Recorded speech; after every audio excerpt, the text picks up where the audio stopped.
Halo semuanya, selamat malam dan selamat datang di forum diskusi pada malam hari ini.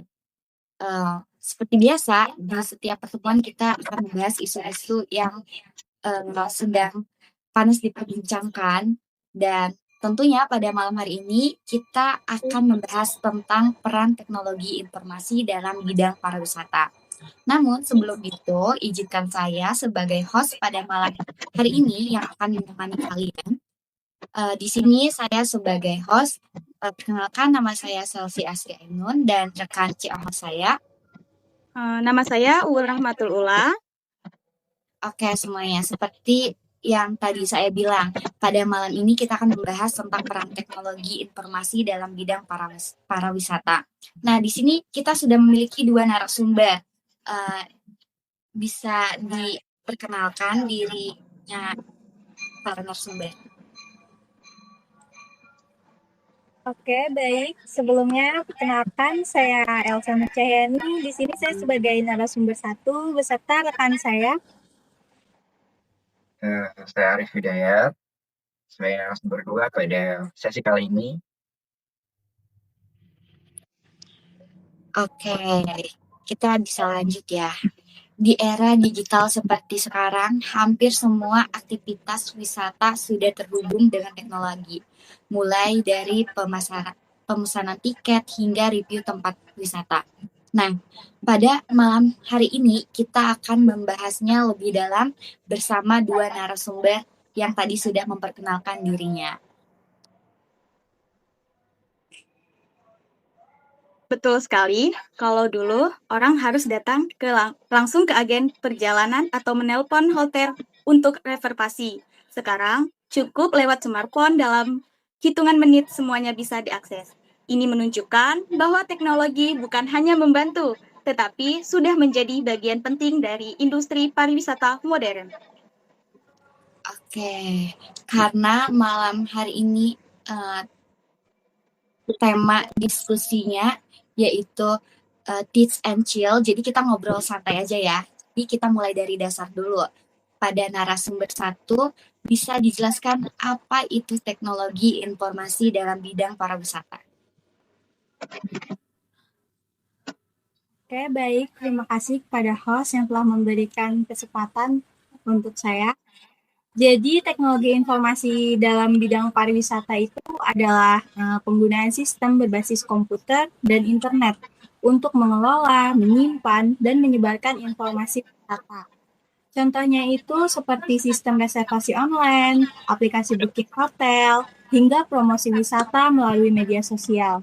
Nah, tujuannya itu untuk mempermudah pengetahuan dan meningkatkan efisiensi pengelolaan industri wisata. Mungkin cukup dari saya. Mungkin dari teman-teman yang hadir ikut diskusi pada malam hari ini, apakah ada yang ingin ditanyakan kepada narasumber 1? Silahkan ditanyakan. Izin bertanya, kalau dibandingkan dengan sebelum era digital, apa perbedaan yang paling terasa?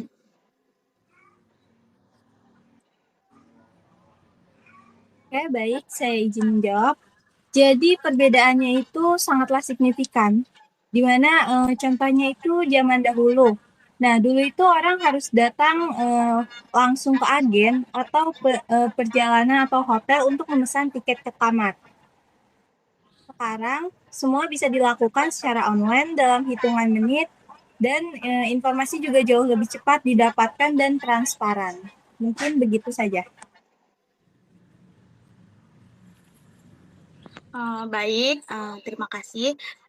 Dalam sistem teknologi informasi, tentu ada komponen-komponen penting nih. Bisa dijelaskan lebih rinci tentang teknologi informasi tersebut? Oke, baik. Jadi dalam sistem teknologi informasi itu ada 6 komponen utama. Yang pertama itu hardware, terus software, brainware, data, prosedur, dan ada juga jaringan. Di mana hardware sendiri itu adalah perangkat keras seperti dan lalu ada pula aplikasi. Terus ada juga brainware, adalah manusia yang data seperti data hotel, lalu juga prosedur, di mana prosedur ini adalah aturan penggunaan sistem. Dan yang terakhir ada jaringan. Nah, jaringan ini adalah koneksi internet yang menghubungkan semuanya. Baik, setelah penjelasan yang begitu rinci dari narasumber satu, apakah dari teman-teman ada yang ingin ditanyakan lagi pada narasumber satu? Baik, izin menanggapi, lalu mengapa semua komponen tersebut harus berjalan bersama?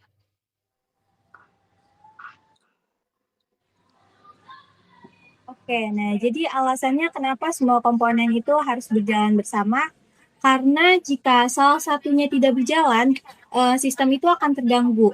Misalnya itu jika jaringan internetnya bermasalah, maka sistem booking online tidak bisa digunakan. Mungkin seperti itu. Oke, setelah penjelasan yang sangat rinci dari narasumber satu, sekarang kita beralih ke narasumber dua. Nah, bisa diberikan contoh nyata penerapan teknologi informasi dalam pariwisata di kehidupan sehari-hari di lingkungan sekitar kita. Oke, tentu. Hampir yang paling umum adalah penggunaan aplikasi dalam pemesanan online seperti Traveloka, Tiket.com. Nah, melalui aplikasi ini, wisatawan bisa memesan tiket pesawat, terus hotel, bahkan tiket wahana. Selain itu juga hotel menggunakan sistem manajemen properti untuk mengatur reservasi dan pembayaran. Dan juga banyak sekali restoran wisata menggunakan sistem kasir digital. Wisatawan menggunakan Google Maps dan aplikasi lokasi tersedia plastik destinasi yang dilakukan media sosial dalam Instagram dan juga TikTok pada saat yang mulai trending gitu.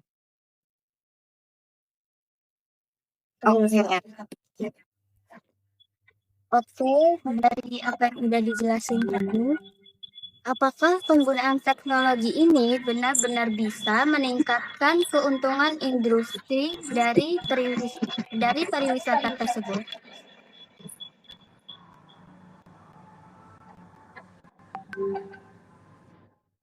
Dampak positif ya. Iya, bagaimana teknologi ini dapat meningkatkan keuntungan?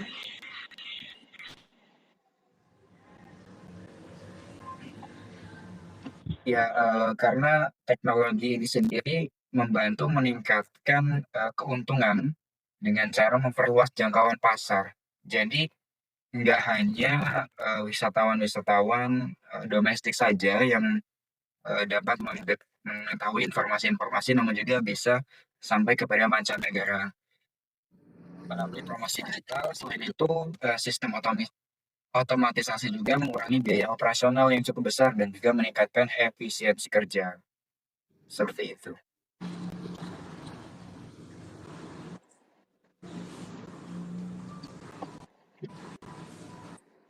Oke, di sini saya akan tanyakan apa dampak positif penggunaan teknologi informasi dalam bidang pariwisata?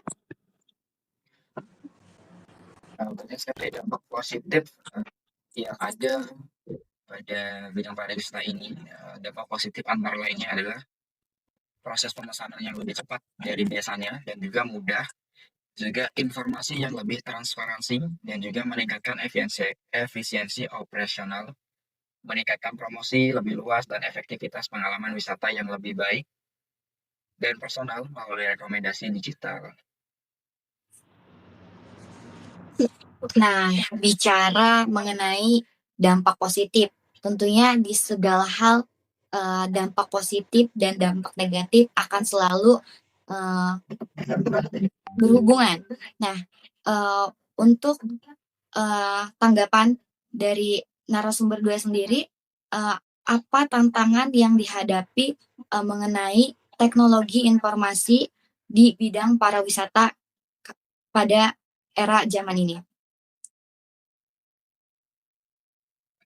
Menurut saya sendiri mungkin untuk berbagai tantangan dan risiko yang dapat dihadapi, yang pasti akan dihadapi pada TI di bidang ini tuh banyak sekali. Contohnya seperti resiko kebocoran data dan juga serangan cyber, hack, dan ketergantungan pada internet, kurangnya SDM yang dapat menguasai teknologi, sehingga terjadinya kesenjangan digital di daerah-daerah terpencil.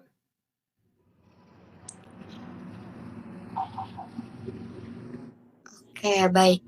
Benar juga ya yang dikatakan oleh teman saya yaitu Arif sebagai narasumber 2. Bisa kita lihat sendiri kan sekarang betapa mudahnya kita mengakses tempat wisata hanya dengan menggunakan telepon genggam ya. Itu sudah menunjukkan salah satu dampak yang terjadi karena adanya peran teknologi informasi di bidang pariwisata. Oke. Jadi dapat kita simpulkan dari hasil diskusi pada malam hari ini bahwasannya teknologi informasi memiliki peran besar dalam memodernisasi industri pariwisata. Dengan adanya sistem digital, proses menjadi lebih cepat, mudah, dan efisien. Namun, tetap diperlukan pengolahan yang baik agar resiko dapat diminimalisasikan. Oke, jadi mungkin kita akan akhiri diskusi pada malam hari ini. Namun sebelum itu saya ingin mengucapkan terima kasih pada narasumber dan penanya serta teman-teman yang sudah hadir pada malam hari ini. Saya Selsi Asri Ainun sebagai host dan rekan saya. Saya Uur Rahmatullah sebagai CEO host. Kami berdua mohon untuk pamit undur diri. Selamat malam. Selamat malam dan terima kasih.